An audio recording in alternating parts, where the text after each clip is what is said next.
مقام إبراهيم إذ ذهب مغاضبا فظن أن لن نقدر عليه فنادى في الظلمات أن لا إله إلا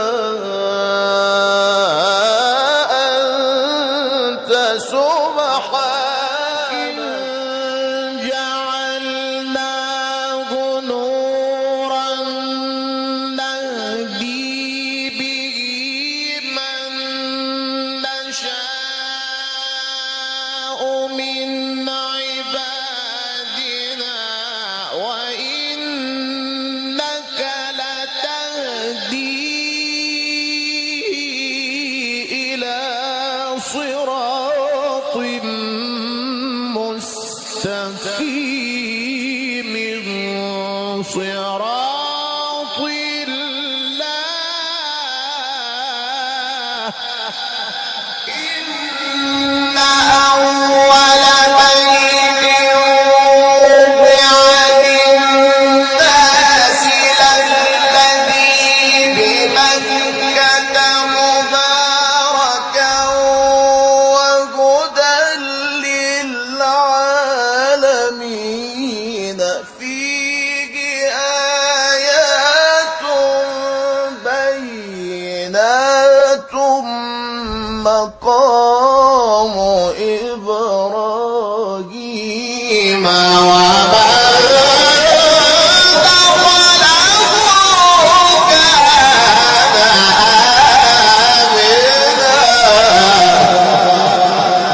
النون إذ ذهب مغاضبا فظن أن لن نقدر عليه فنادى في الظلمات أن لا إله إلا أنت سبحانك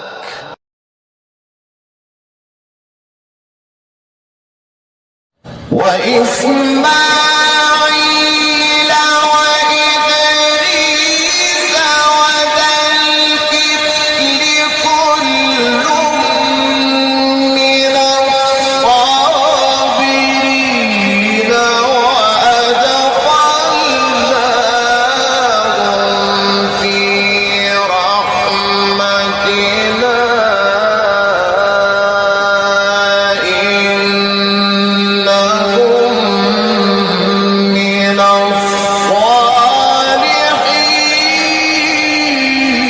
الصالحين رب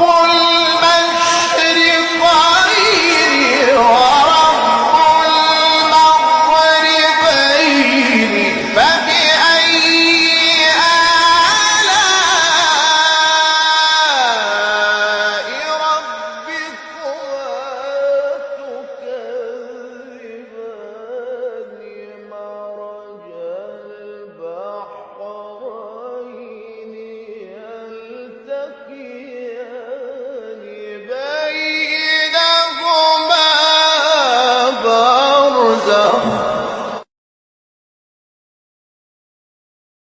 آمن لموسى إلا ذرية من قومه على خوف من فرعون وملئهم أن يفتنوا وإن فرعون لعلم في الأرض وإنه لمن المسرفين يا قوم إن كنتم آمنتم بالله فعليه توكلوا إن كنتم مسلمين قالوا على الله توكلنا ربنا لا تجعلنا فتنة للقوم الظالمين ونجنا برحمتك من القوم